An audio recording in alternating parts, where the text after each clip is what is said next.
விருதுநகர் மாவட்டம் எரிச்சநத்தம் பகுதியில் விதிகளை மீறி மணல் அள்ளிய குவாரிக்கு அரசு விதித்த 21 கோடி ரூபாய் அபராத தொகையை சம்பந்தப்பட்டவர்களிடம் அதிகாரிகள் வசூலிக்காவிட்டால் அரசுக்கு ஏற்படும் இழப்புக்கு அதிகாரிகளே பொறுப்பு என உயர்நீதிமன்ற அமர்வு தெரிவித்துள்ளது.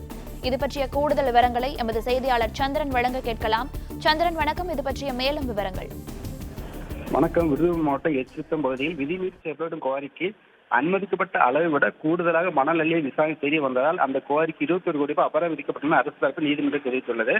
அபராத தொகை சம்பந்தப்பட்ட நபர்களிலிருந்து வசூலிப்பது அதிகாரியின் கடமை. அவ்வாறு அபராத தொகை வசூலிக்காவிட்டால் அதனை அரசுக்கு ஏற்படும் இழப்புக்கு சம்பந்தப்பட்ட அதிகாரிகள் பொறுப்பேற்க நீதிபதி கூறியுள்ளார்.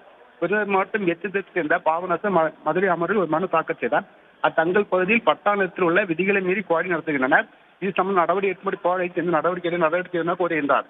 இந்த வழக்கு நீதிபதி எஸ்.எம். சுப்பிரமணியம், மரியா கிளாட் முன்பாக விசாரணைக்கு வந்தது. அரசு தரப்பில் மனுதாரர் தெரிவிக்கும் குவாரியில் அனுமதிக்கப்பட்ட அளவை விட கூடுதலாக மணல் அள்ளியது அதிகாரி விசாரணை தெரிய வந்தது.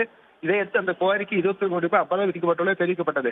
இதைத் தொடர்ந்து நீதிபதிகள் அபராத தொகையை சம்பந்தப்பட்ட நபர்களின் வசூலிப்பது அதிகாரியின் கடமை என்பதை நாங்கள் அறிவிக்க தேவையில்லை. அவ்வாறு தொகையை வசூலிக்காவிட்டால் அதனால் அரசுக்கு இழப்புக்கு சம்பந்தப்பட்ட அதிகாரிகள் பொறுப்பாளர்கள் என கூறிய வழக்கை முடித்துள்ளனர். பிளே ஸ்டோர் மற்றும் ஆப் ஸ்டோரில் இருந்து பாலிமர் செயலியை QR கோடு மூலம் பதிவிறக்கம் செய்யுங்கள். செய்திகளை உடனுக்குடன் பெறுங்கள்.